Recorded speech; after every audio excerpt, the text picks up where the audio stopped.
Urban, you talked a lot since you've been here about how important home night games are to you, to have a host of home night games. You have a real interesting Big Ten schedule this year.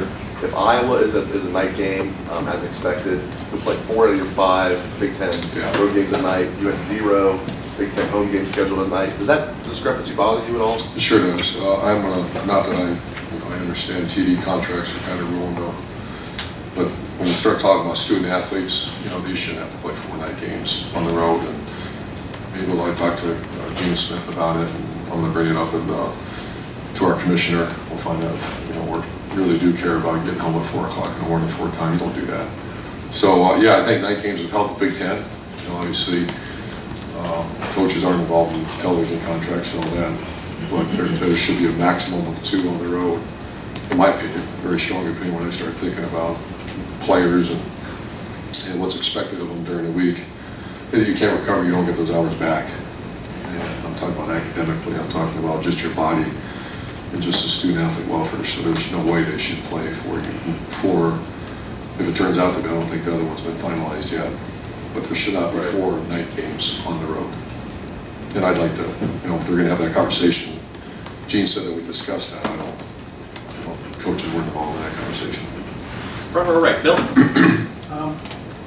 Nebraska, the whole time you were growing up, was one of the great programs in the country. They've gone through a down period, as most college programs have. Ohio State's kind of the exception. How hard is it to stay at the top for as long as you have?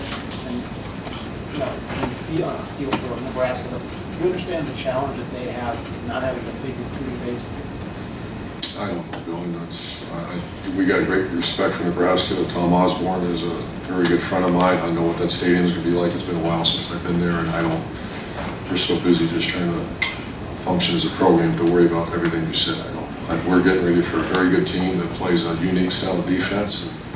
And if this quarterback catches fire, it's a very accurate pass, so we don't have time to worry about this stuff. One question about the offense and Kevin Wilson. I know you wanted to hit the ground running, but how hard is it to do that? Did it just take time for him to mesh with players, the system, everything here? Yeah, I think we had a really bad game against a really good team. I don't think it should. I think we didn't coach very well and play very well in a game this year. And it was against very good personnel.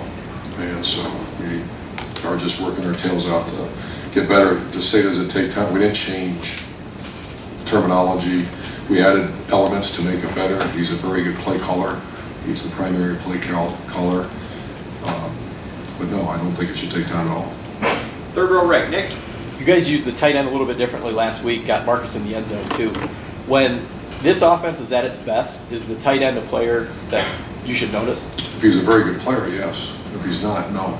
So throw the tight end. If he's a good tight end, we'll throw him to him. And if the defense allows you to. So if your X receiver is really good, then we throw it to the X. So it's all personnel based, and I've heard that for many, many years. And I think I had 2 guys win the Mackey Award, and I think Marcus is really coming on to be a very good player for us. Front row right, Austin. Urban, by this point in the week, do you know what you would like to do with right guard, or do you go closer to the game before you make a decision? I kind of know what we won't announce it yet, though. And it looks like maybe Michael Hill might be returning this week. Draymond should be back from that injury. Seems like a good time to get healthy on the interior of that defensive line. Yeah, especially when you start facing the pro-type style teams that are going to come running off the ball at you. And Mike Hill gives us, and he's really handled himself. I haven't said much about it, but he's really handled himself right recently. So, and Draymond, to get him back, he looked great today and yesterday, so he's good to go. Front row right, Tim. Yeah, Urban, what comes into play now when you're looking for a starting right guard, a replacement starting right guard? What do you want to see from that guy? Consistency, a guy that's can't be the weak link, and that's been our issue here the last 2 years. Our depth has been awful. We have not. It's gone from the best offense line in the Big Ten, I think, the country, to I think our starting 5 are pretty good. For a variety of reasons, it's not what it should be. So that guy's got to step up, whoever it is, and he's got to play. Is it still a 3-man? Or, like you said, you have in your mind kind of what you want to do. Are there 3 guys still vying for that spot? The same 3 guys you named the other day? Yes. Does one have a lead? Yes. Which one is it? One other quick thing, you just talked about their unique defense. You guys have seen a lot of odd man fronts now. Almost all. Yeah. So is that unique anymore, or is it? No, You're just- obviously it's not. Yeah.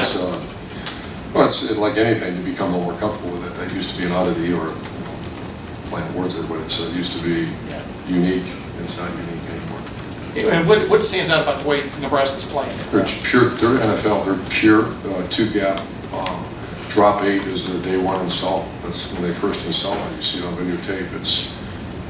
And it's very hard. It's a type of defense that you're going to have to work for everything. You're not going to have many shots downfield on the way they play. They're very sound in what they do. They're secondary. They keep everything in front of them, and they rally up and run to the ball very, very well. They kind of give you the short stuff. They're very well coached. Second row middle, Tony? Urban, can you address Trayvon Grimes? Is he on campus? Is he? Trayvon is he's dealing with family health issues. He's doing. I saw him. He's doing great. He's a guy that. But out of respect for him and his family, just not right now. Second row left, Ari? Urban, I know we've been through how sped up the recruiting calendar is at times, and forcing you to offer kids early and later. But you do at times have late offers in the process that you send out to kids after you have evaluated their senior tape or they have some film as a senior. Right.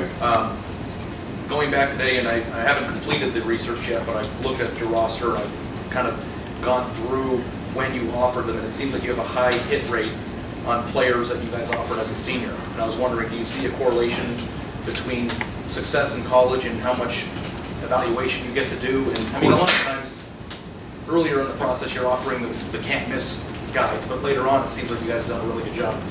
Well, you have to offer to stay in the game, and then there's nothing worse than all of a sudden you stay in the game and you watch your senior film, they're not very good, or they've gone backwards in their academic or athletic, whatever they do. So, yeah, it puts us in a tough situation. But there's a real High correlation to watching their senior year and say, we want that guy.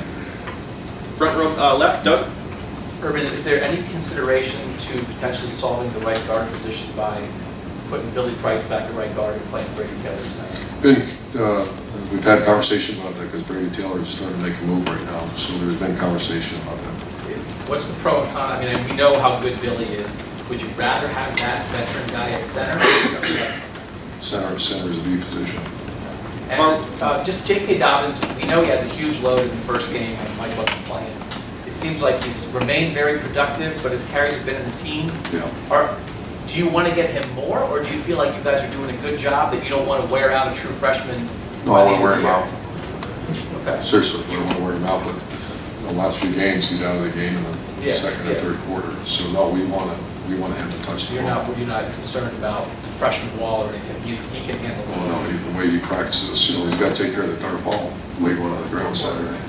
But no, him and Mike, I'm anxious to wear them both out. And have you solved your concussion yet? Yeah, we have. I don't want to blame the kicker, it's the coaching, so we were making some adjustments, and we'll see how it goes. Far left, Lori? Coach, you are on the record talking about how hard it is to get something out of practice once the season starts, but at least 5 of your guys